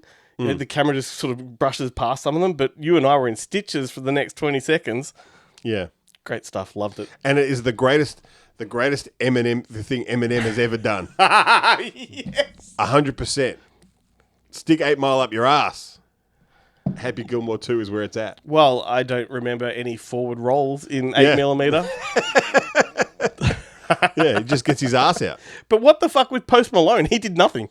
Yeah. He sat there like he was on screen, but he did nothing. He's just like, it's like he was watching the movie. It's so weird. But look, it does go in a very Caddyshack 2 direction, which I guess that appeals to me, but that'll probably be what a lot of people reject about this one. But fortunately, that's the tail I think you're overestimating the amount of people who have seen Caddyshack 2. Yeah, they might think it's genius if then they go back to Caddyshack 2. Yeah, maybe this will introduce, thanks to this podcast, we'll introduce a whole new audience to Caddyshack 2. This just needed Randy Quaid. They should have had Randy Quaid in the Rodney Dangerfield outfit. Yeah. Oh my God. And just done the hey, let's party. Yeah. So what? So let's dance. 2003. Let us take a moment to reflect upon the legacy of Jackie Legs, the Australian icon also known as Kangaroo Jack. All right, Glenn. The year is 2003. I'm ready. And we've cracked the Bundaberg. These are the top 10 films of that year. Starting at number 10, Bad Boys 2. And number 9, X2. What's X2? Your tone really... X2 really is X-Men 2. Is that what it is? Yep. Number 8, The Matrix Revolutions. I'm talking like Brody. Yeah, what's going on? Number 7, Terminator 3, Rise of the Machines. It is the fucking year of the sequels, this. Number 6, The Last Samurai. Number 5, Bruce Almighty. I think they're the only two... Oh, no. Almost the only two originals in the in the 10. Then number 4, Pirates of the Caribbean, Curse of the Black Pearl, which is not the first one, is it? Or is it? Yeah, it is, but it's based on an IP at the same time. Yeah. Then Matrix Reloaded. So 2 Matrix films in the top 10 of the same year. Then at number 2, Finding Nemo, which is the original one. And at number 1, Lord of the Rings, The Return of the King III. Which is the one that won the Oscar. In the series. Now, interesting, like, not only were there 2 Matrix movies, there was also the Animatrix released this year. So it was a really Matrix-heavy year. They really doubled down. I think, wasn't it the only hit Warner Brothers had for a while? Yeah. Was it Warner Brothers? Is it Warner Brothers for the Matrix? It is Warner Brothers. Yeah. That was because it's the Matrix trilogy that Warner Brothers screwed Village out of all the proceeds for, because it's a Village... It was a Village co-pro. Interesting that you say that, so much of that top 10 were like sequels or connected to like a franchise, because I think moving forward, that's just going to be the recurring thing. everything is That's where it's at. at this point. Everything is a sequel. We got 2 turntables and a sequel. Can I go through the horrors? I'll start with the sequel. Yeah. It's the year of Beyond Reanimator, which was the 3rd chapter. We had Before I Die, Darkness Falls, Dead End, Decoys, Dreamcatcher, Final Destination 2, Freddy vs. Jason, High Tension, House of a Thousand Corpses, The Grudge, Jeepers Creepers 2, Mimic 3. I'm going to throw Red Riding Hood in there, Tale of Two Sisters, Undead, the Texas Chainsaw Massacre remake, Underworld, Willard, Wrong Turn, and Gothica. I'll leave it at that. It's probably heaps more, but Yeah, but it's pretty good ones there. it's not a bad one. I definitely, think it's a good year with House of a Thousand Corpses and High Tension and even Final Destination 2. That, it sort of restarted that franchise before the franchise sort of was even a thing. Because number 1 was okay. It did pretty well. But number 2 kind of is what became the benchmark for the Final Destination movies. So, anyway. And it is also, 2003 is also the year of the Bulletproof Monk, which I think is going to appear in a movie challenge at some point later this year. It has to. I don't know what it's going to. Which I'm happy about because, as I've said to you off mic, and I'll probably talk about later, I've been rediscovering movies or reevaluating movies that I didn't think highly of, and I'm looking forward to that one because I saw it at the cinemas. I think that's the only time I have seen it. I do own it. Yeah, see, the same thing, except I watched it when it came out on DVD. Yep. But that was 20 years But ago. I have this funny feeling it's one of those movies that's going to hold up pretty well for me. I hope so, because it was kind of Che Yun-fat's. I don't know if it was his American debut, if that or Replicator, but it was post. The big Hong Kong films. What's it? The one with Mia Savino, the Replacement Killers. Replacement Killers, not Yep. Replicator. Yeah, Yep. that's right. Yeah. Okay. Well. Yeah. When we get to that, but this is a big year for other things too. I'm surprised. What did that top 10? Did Finding Nemo come up? Yeah, it's number 3. Okay, cool. We also had Love Actually. That's a huge one that came out the year that became a cult classic. Mm-hmm. A Guy Thing. Do you remember that one? Guy Thing. Just Married. Do you remember that? I do remember that. And hang on. Kangaroo Jack. Yes. This is the year of Kangaroo Jack. The year of Kangaroo Jack. My DVD is missing. If anybody's seen it, we even went looking for one in an op shop and couldn't come across it. Couldn't find it. No. Daredevil. This is sort of before the Marvel explosion. Stuck on You, the Twins movie. Far out. Stuck on. Yes, my God, that was You knew the Farrellys were done when they got to this. When they got to that one. Although I've got a bit of a soft spot for it. Love Don't Cost a Thing, the remake of Can't Buy Me Love, the Urban. I didn't know that's what that was. Yeah, it's the Urban. Jesus. And I actually quite like it. It's Nick Cannon. Yeah, Nick Cannon is the lead, and Christina Milian, I believe, is. I know you were hot for Calendar Girls. I do like them. Which they were Calendar Girls back then. You're thinking they're all these grannies, but now that we're almost in our late 40s, Yeah, you look back on them now, and you're like, hang on, they're kind of our age. yeah, yeah. What else? This, and like I said, with Daredevil, this is before the MCU exploded. Hulk with Eric Bana was this year, and I really like that. That is actually my preferred of all the superhero movies that sort of Marvel have done.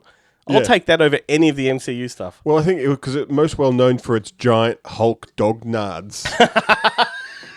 Nick Nolte, Eric Bana playing Banner. Yeah. But it was Ang Lee. I love the comic book edits, which were not appreciated at the time by most. I think that's what makes it so good. SWAT. I love SWAT. I've got a real soft spot for SWAT. I think it's a fantastic film. Secondhand Lions. Oh, I love that. Speaking of Haley Joel Osment, who was in Happy Gilmore 2. I Yep. think this is probably his last, maybe his last great film as a kid. If you know what he looks like these days, you'll appreciate the fact he gets called a Cabbage Patch doll in Happy Gilmore 2. Such a good bit. Tomb Raider, Johnny English. We had The Room.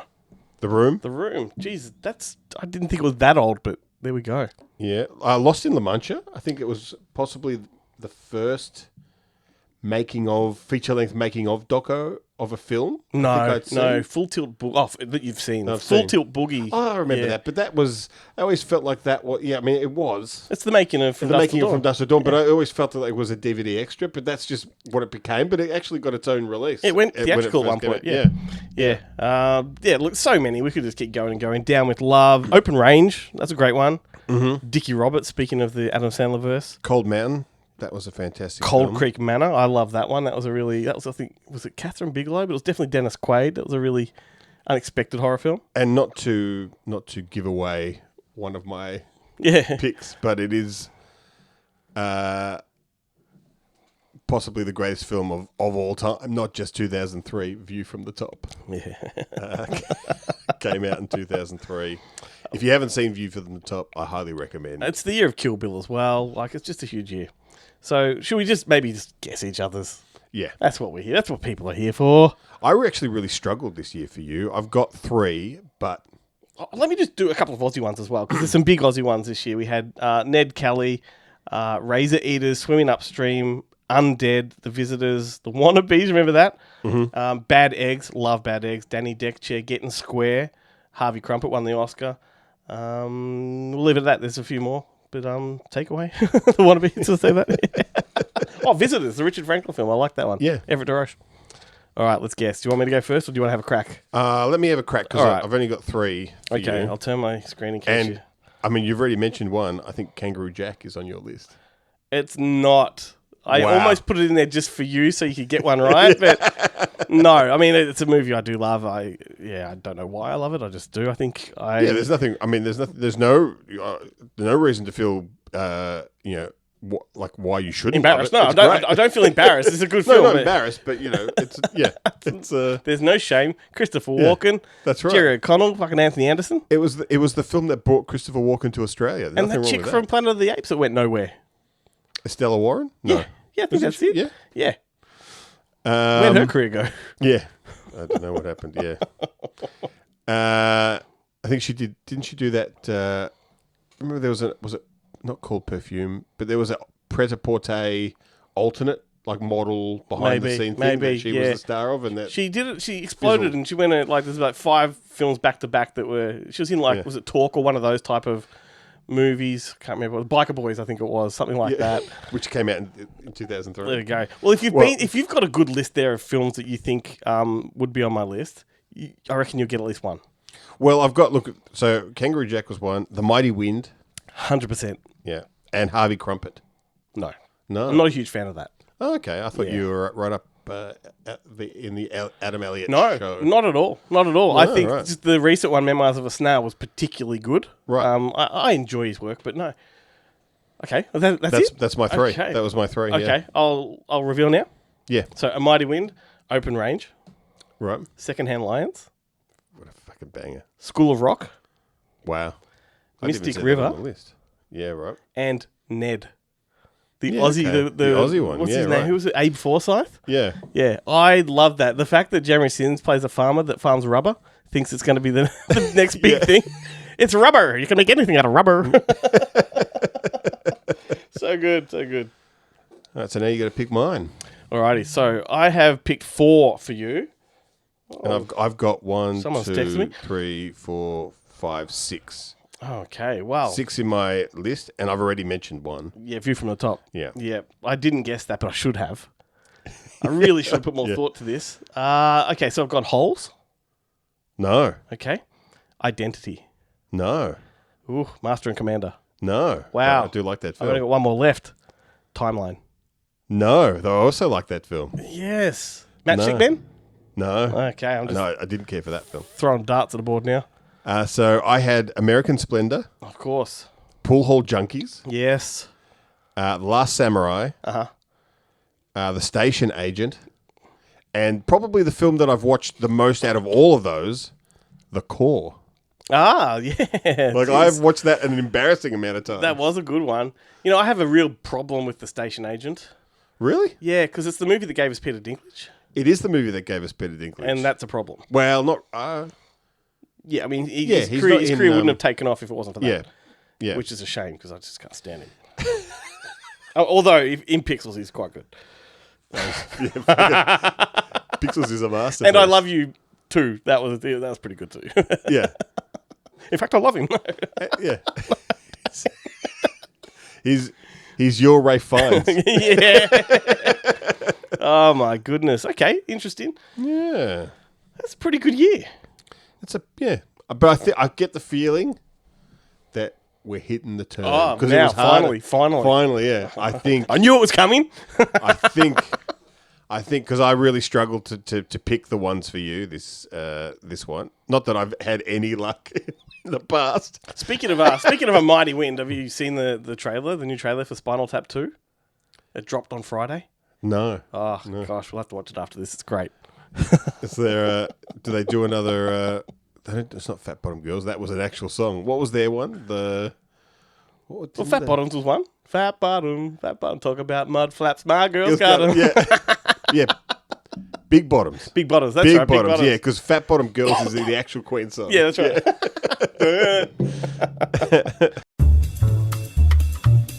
Welcome to Bonehead Weekly Fun Size, and this week we are doing 2003.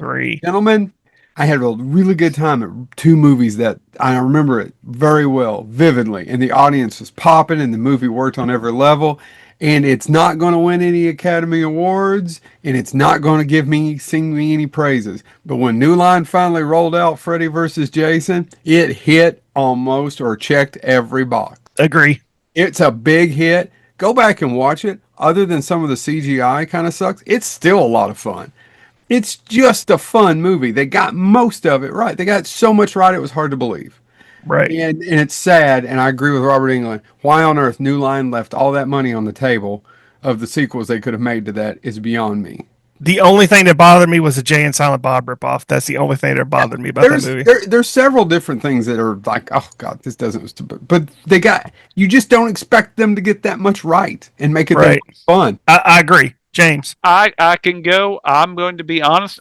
Thinking about movies that just popped for me into my head, thinking about this year, Monster comes to mind. The story of Eileen Wuornos, the serial killer.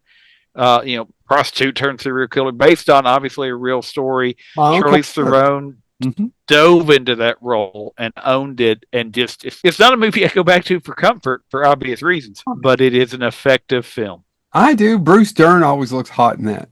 So this one was hard. There's two movies. I have 6 movies again. There's 3 that I truly love, but honestly, guys, I have to go with the film that had an emotional impact on me that year. That is Tim Burton's Big Fish. That was one of the other ones we saw in the theater together. Yeah, and I had an experience with Joe that I won't go into because I'll start crying again. I just put my hand on it. It'd been touching you for years. You never seen it before. No, it honestly, it's between Ed Wood and Big Fish as to what exactly is Tim Burton's best film. It's between those two, in my opinion. Big Fish is so not a standard Tim Burton film that it just catches people off guard who are expecting that standard look and feel. And there's some amazing performances in that film, and it just nailed it in every aspect of it. And I'm not going to talk anymore because I will start crying. So yeah, Big Fish. Honorable mentions, can I give 2? I had a bad blast with both of them. Love Actually and House of a Thousand Corpses. It's good. I'll throw out Old Boy, the original. The Cooler, which nobody talks about anymore, but was such an interesting film and a fun film. And American Splendor.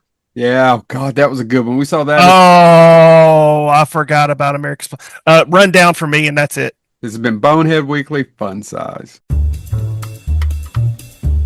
Thank you once again to the Boneheads. That was a great picks.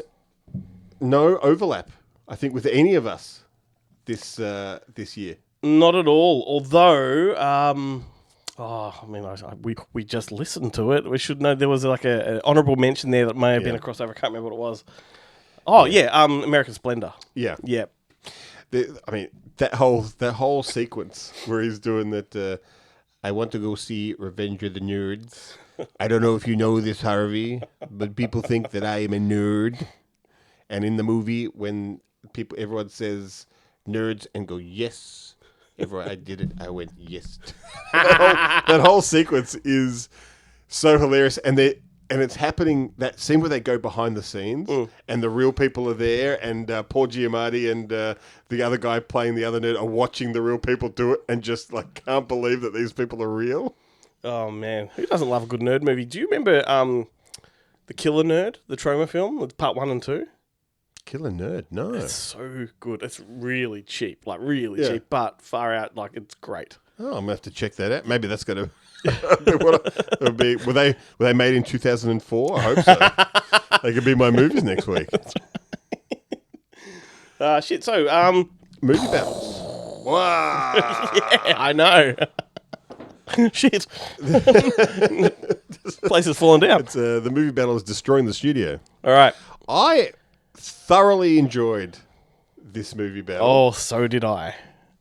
So this great pick. Let's set the scene. This was not planned. No. It was a failure to communicate. Okay, well, not a failure to communicate. We have a whole schedule spreadsheet, right, of what's coming up for the whole year. And we've got movie battles. I reckon we've got about 20 upcoming movie battles listed, right? Yeah. And we had to shuffle things around for a guest. Yeah. With next week's guest. And so I said to Ben, like, you didn't feel like doing the one that we had. Yeah, I said the movie battle we had planned, like, I'm on leave from work and I just don't feel like watching those films. Can we pick something, a bit more fun for me to watch? And so I said to Ben, you want to put another movie battle in there? Instead of picking from the 20 we've already planned, he just threw a brand new one at me. Like, where the fuck did that come from? It's just, Turns out it was a great pick because, one, these films are a great combo. And two, I've reevaluated one. Once again, I've gone into one that I didn't think highly of, and now I do think highly of. I can only assume. So the movie battle is Fallen from 1998 versus The Hidden from 1998. Yeah. Versus The Hidden from 1987. I can only assume the one that you didn't like was The Fallen. Was Fallen, yeah. Yeah. I saw this theatrically. It came around. There was a time when there were a whole lot of sort of supernatural thrillers, I guess you could say, like End of Days and Stigmata and all these type of things. And I wasn't huge on those. Mothman Prophecies, that was another one. Wasn't massive on these. And so I walked away sort of feeling like this was a bit bleh. Okay. Yeah. Nothing to write home about. I've watched it now, and I guess I've had the benefit of 20-something years of movies in between, where I think just the the general quality of films has sort of taken a nosedive. Yeah. So you go back to this one, came off the back of Seven, so it has that kind of gritty Seven film noir-y kind of look about it. Yeah, and Denzel Washington, though he was a big star, he was a big star for Philadelphia and stuff. He wasn't really ensconced in the genre world. He tried his hand at virtuosity. Back with Ricochet and stuff like that. Yeah. But this kind of felt new for him as well, as an A-lister, let's say. Yeah. But then you got James Gandolfini, John Goodman. This is back when John Goodman made these type of movies. Remember he's in Sea of Love as well. I loved him back then. I still do. But I think this was his prime. Yeah. And he's fantastic in this. And I came away from this going, why have I not gone back to it? I'm going to probably watch it again within the next 2 years. I really enjoyed it that much. The pacing's great. The only thing that dates it are the weird, trippy hallucination kind of point of view shots where you're looking at someone from the entity's point of view. Yeah, which is what now that they do for every single... Whenever you have an alien POV, it's this effect. Yeah. It's the Scooby-Doo... distorted kind of vision. Yeah. But no, great film. Really enjoyed it. Loved the dynamic between Denzel Washington and his brother. And his nephew. That family dynamic was fantastic. Even the way he talks to his nephew on the basketball court. That's exactly how I would think Denzel talks to his kids. Yeah. Real stern, have some manners, respect your father, that kind of stuff. Yeah, I loved all that. That was really good. It was great. Yeah. There you go. And the other one is The Hidden. Which I've always loved. Which, look, every time I watch this, it's like I've forgotten. Yeah. It's like I've forgotten Michael Nouri exists. Yeah. And every time I see this, I'm like, holy fuck, man, this guy is fucking great. What's to say about this one? It holds up every time I watch it. Kyle MacLachlan's very much playing Dale Cooper in this. Yeah, totally. When you watch it in hindsight. The interesting thing about this one too is the effects, this slug-like alien. They're fantastic. That holds up really well. I feel like they, Stargate, ripped them off. Mm-hmm. I guess. This is that kind of, that slug type creature. Not critters. There's another one where it's I talked about it, Puppet Masters. Yeah. That kind of thing owes a lot to The Hidden. Yep. Also, features Claudia Christian as a stripper. That never hurts. Good procedural Larry kind of stuff too.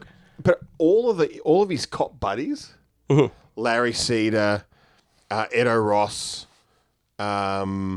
Gallagher Yes. is in it. Yes. Like all of those guys, they're all like 80s genre stalwarts. And I love that that Chris Mulkey from Dreamscape is like the first guy at the start. And I believe he's in one of next week's films as well, if I'm not mistaken. He's great. Yeah, and he was in Twin Peaks. And, yeah, right. This one, The Hidden, feels to me like it could have been directed by John Carpenter. Yeah. Got that feel. And it's done by Jack Shoulder. Like, he was a great director for that short amount of time. Like, he made Nightmare on Elm Street 2, I think it was. He made... he did one of the Wishmasters as well. I think he did number 2 of that. That's the prison one, the best one. And he did Alone in the Dark. Yeah. Great horror film. The only one that's a real clunker was probably Arachnid that he did for Brian Usner's company. Yeah. Well, they can't all be weird. But what I also did, because I had some time up my sleeve, I went and watched The Hidden 2. Which I didn't even know existed. Yeah, so I kind of knew it existed, but I'd never seen it. It's sort of one of those things. It's a bit like Scanner Cop and Scanner Cop 2 and all that kind of stuff. I thought, let's give it a shot. It's pretty good. For a direct-to-video sequel, holds up pretty well. The effects are as good as the original, but they elaborate a lot more on them. Right. It takes place 15 years later, and it begins with scenes from the first one. So it's a direct sequel. And the main cop in the first one is infected for 15 years, but doesn't know he's infected. So the alien is using him as a host, right? Right. And because it's in him, he's losing his life force, so he's getting old quickly, and he doesn't understand why he looks so shit. But that's also why you can have a new actor playing the role, right, and you can explain the appearance. Because Michael Nouri is busy. Yeah. But then the alien sort of finally comes out and attaches itself to others. It begins with a dog, and it's a fantastic scene. Like, you know, the first victim is a dog that goes around. But yeah, the effects are really good. It's much more Alien in this one. Like, it feels like Alien, a lot of dark corridors with face huggers and that kind of stuff. Yeah, right. But if you like sort of, you know, cheesy direct-to-video sequels, this is a solid one. Yeah, right. So The Hidden 2. It's funny that you mentioned that, because I actually watched The Fallen 2, the direct-to-video sequel. That does not exist.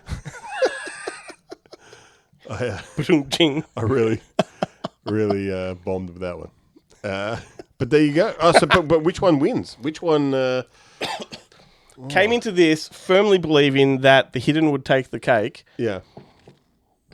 If it's not a tie, I'm gonna lean towards Fallen just because of how much my opinion changed on this one. Yeah, it does have a banger of an ending. Fallen. Oh, great ending. Yeah. But then so does Hidden. Look, look, for me, Hidden's going to nudge it out. Hidden is very much more like the 80s, the 80s action version of Fallen, which has, and Fallen has a more of a religious kind of spin, and I think that's, if anything was going to nudge it out, it's that for me. Yep. Yeah. Look, I think the Hidden will last. It'll have a longevity beyond Fallen.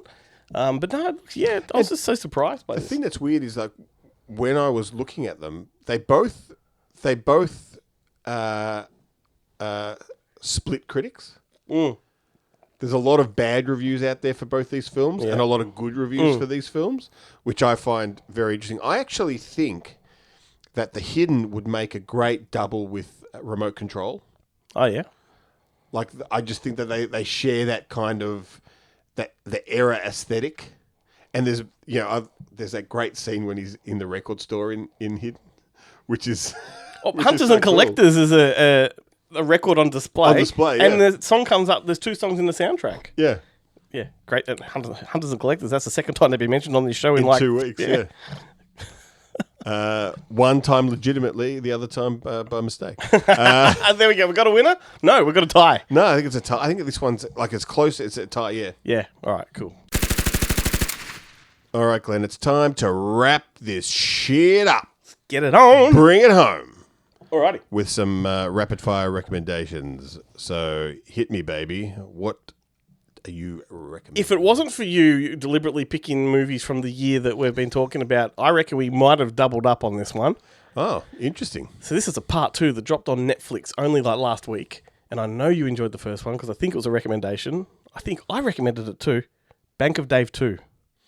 Oh, no, I have seen this one floating around. I have not watched it yet. So Bank of Dave 2, The Lone Ranger, Loan Ranger. Let's see what they did there. Yeah. So the first movie was the true story about this guy named Dave in the town of Burnley, in the UK, who is a local millionaire business owner who lends people money, takes on the big banks that have been ripping off the little guy, and then forms his own bank, and he calls it the Bank of Dave. It is a true story, and it's fairly accurately He portrayed. takes on the banking The big guys. red tape Yeah. who don't want, because there hasn't been a new bank in the UK for 200 years. Yeah, that's right. So he breaks tradition. Yeah. And so number 2's come along. This is also based on his true story of what he did next, right? And it's Rory Kinnear in both. Yeah, both films. absolutely. He returns. Yeah, 100%. As does his wife. Is it Jo Hartley? I think it is. Yeah, Jo Hartley. She's great too. So yeah, the first one was a really nice feel-good drama. Number 2, I think, is better. Okay. So it has him now taking on the same day loan companies, payday loans, right? Who fleeced the vulnerable. You know, they'll give you $200 now, but the interest is 3,000% or something like that. So these people that took out a $200 loan find themselves in debt $5,000 and that kind of stuff. And he decides to take them on, but in doing so, he gets an American finance journalist to come over and help, who is played by, she's fantastic in this, Chrissy Metz, she's the large actress from the TV show This Is Us. You'd probably know if you saw her. She's fantastic. She brings a lot to this movie, and she has the knowledge of how these things operate. And it's almost mafia run. So he then finds himself taking on this really bad guy, a mob boss, who sits in his mansion just directing things through his people on phones and whatnot. It's funny that you mentioned this, because I just like a month ago, I walked in and Dad had, popped this thing on YouTube, because he likes watching movies about how the world is going to hell in a handbasket.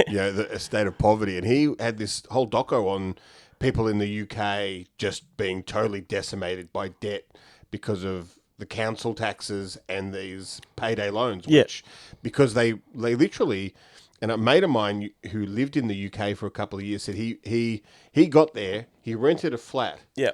The first letter he got in that flat was from the council saying, "You owe this much in council tax, and if we don't get it, we'll sue." And he called them up and said, "Well, I haven't even had when was the first notice? Why? No, this is the first notice." Yeah. So the threat to sue is immediate. And this goes into all of that. Yeah. Right. And it becomes a little bit of an Aaron Brockovich, where they go sussing out sort of victims of this. Will you come and testify with us and all that kind of stuff? And it ends up with Dave going to America, which is quite interesting. I mean, this is the sequel I didn't see coming at all. It was such an not an underperforming film, but understated movie. Yeah. The original. I didn't think it had any traction whatsoever. Wouldn't have thought it was a sequel type. But then again, they made Fisherman's Friends too, as well. Like, who would have thought? But the interesting thing about this, and I think I haven't had the guts to watch that either. And I think no pun intended. I think in the original Bank of Dave, it has Def Leppard in the finale. Do you remember that? Yeah. Which is quite fun. I don't know if that is part of the true story, right? But they're in part 2 in an actual plot moving way. Like they're integral to where this film goes, and they must have enjoyed. They've got lots of lines. Like they're an actual character, and I'm like, because when they popped, I'm like, oh man, here we go, the Def Leppard thing again. And then when the story is unfolding with them, I'm like, this is fantastic. It's really great. So Bank of Dave 2, watch the first one. If you enjoyed it, get onto this one. I think it's just that little bit better. Right, excellent. And does it have the other guy in it? The guy from the bank? Oh, the nerdy guy? The nerdy guy. No, so his character's kind of replaced by this American journalist. She has that purpose in the story. And is the daughter in it? No, she's not. But they're not they're kind of not needed in the way this. You can just imagine. You can imagine they're helping take care of the bank while he's off taking on these payday loan guys. Yeah, that's right. It's great, and Roy Kinnear is just so good, so good. He's so lovable. Yeah. Anyway, well, a couple of weeks ago when I was talking about Buffalo 66, yes, I mentioned that I had a Christina Ricci film that I had never heard of popped up, called The Gathering, and funnily enough, it was made in 2003. Oh, here we go. I was like, perfect excuse to watch this film. Look, I can't say that it's the greatest film ever made, but it's an interesting film. Yeah. So it stars, so Christina Ricci, Johan Grufford, Kerry Fox, and Stephen Delane. Love me some Kerry Fox. All pop up in this. And basically, So there's kind of two things happening in this town simultaneously. Yep. This young couple go up into the kind of, it's set in England. It's a British film. Go up into the kind of cliffside for a bit of a hanky panky, and accidentally, similar to Together, fall through a hole and discover this buried church. And so the church hire Stephen Delane to excavate it and discover, what was going on. Why was the church buried? Yeah. And there's this frieze in the church of these like 7 or 8 people. And while this is happening, Christina Ricci has wandered into town, and she's walking down a road, and Kerry Fox has her kids in the back of the car. They're making a fuss. She turns to yell at them. When she does, bang, she hits Christina Ricci. When Christina Ricci kind of comes to, there's nothing much wrong with her, but she has no memory of who she is or where she is or why she's there. Yep. So she basically, and she has no one in the town. So Kerry Fox says, okay, look, I'll take you home, and they kind of get to talking, and you can look after the kids, Yep. while I'm doing other stuff. And lo and behold, of course, she's married to Stephen Delane. Uh-huh. So that's the kind of what brings them together. But then, it gets into this. It basically becomes a real religious mystery, and it has to do with these people that were cursed during Christ's crucifixion. There were these people who just kind of stopped and watched it happen. Yeah. And they didn't, they didn't applaud it or intervene. Yeah. But they didn't, one way or the other. They didn't have any kind of reaction other than they were there. And there's this kind of string of people throughout history that have done this, like the woman who was knitting while people are getting their heads cut off by the guillotine, and all this kind of stuff. The bystanders. Yeah. And basically, there's this kind of premise that these people have been cursed by God to witness all these horrific things. Fascinating. And that's turns out to be what the frieze depicts in that church. Yeah. But then it kind of goes into this. Then stuff happens in the town, Cool. and Christina Ricci kind of gets involved, and because she starts having these premonitions, like everyone she meets in the town, like the doctor that looks after her, the mechanic, the head mechanic in the town who fixes her car, the mayor, the priest, who are all like, she just has these. When she meets them, she has these visions of them. With horrific wounds on their bodies, and it almost this sort of stuff. feels folk horror-y, like very much so. Yeah. But just a lot more supernatural and look, it's folk horror, but instead of paganism, it's Catholicism. Yeah, okay, but it's very much that. It's a really interesting film. It's up on YouTube. So I noticed there's 2 versions with a 13-minute time difference between them. Yeah, which I mean, the one I watched, I felt was 90 minutes, was an hour and a half, but I don't remember any sex scene or anything. Well, because you got a 97-minute one, and then an 88-minute one or something. Yeah, and then there's a 101-minute one. Oh, that's the difference between NTSC and PAL. And a bridge version lasts for 83 minutes. Yeah, so I'm feeling like I got the longer one, but I don't remember the stuff that they say was cut out. Yeah, okay. For the European and version. Also, the director Brian Gilbert made Vice Versa. Do you remember that? Vice Versa. I love that movie, and Not Without My Daughter. So he's another director. Wild, cool, yeah. It's an interesting film, definitely worth checking out, especially because it's on YouTube. And Kerry Fox is one of those actresses. She's a New Zealand actress, but she's been in every country's movies. Like she's been in Canadian films, she's been in Irish films, Aussie films, and she can play everything. And I feel like I'm sure she's done other movies with Stephen Delane. Like he pops up all the time in things as well. And I thought, is he the one that she gave the blowjob to in... No, it's Mark Rylance. That's Mark Rylance in Intimacy. Yeah, interesting. But he's a Mark Rylance type, Stephen Delane. He certainly is. And he usually plays cunts in things. The big thing that he was in was he was Stannis Baratheon in Game of Thrones. But once you see him, you're like, he's in like, not Tin Cup. What was that golf movie with Shia LaBeouf? The greatest game ever played. I think he's in that. And Mark Rylance was in Phantom of the Golf or whatever it was called, the Phantom of the Green, was it? Oh, it was Bag of Ants, a legitimate bag of ants. The greatest golf course blowjob you've ever seen. Yeah. Talk about a hole in when one. Matt Damon goes down on Will Smith. Amazing. Here's a fun game for you all to play at home. For the whole time Ben was talking about that movie, I was squirming in my seat because I have the biggest cramp ever. And you have to watch the video and see. If yeah, you'll see I'm sort of like just rearranging myself. Like, oh, fuck hell. It's like you hated the gathering. So thanks for just prattling on then, Ben. I appreciate it. So I'm here for my prattle. Hey, I'm the one that bought a Kerry Fox, so I've only got myself to blame. So that does us That's for the end of another the show. week. Yeah, absolutely. Don't forget goodmoviemonday.com and go to our social medias. Like, share, subscribe, drop us a comment. Buy a mug. Or a whiskey glass. Yeah, do it. Have a shot of nerdy cinematic ramblings and Good Movie Monday. Oh, fuck it up. That's what you get if you use the whiskey glass enough times. Yeah, that's exactly what you sound like. Have a shot of Good Movie Monday. No, I had a spiel and it was like 2 seconds ago and I've forgotten it. Outrageous.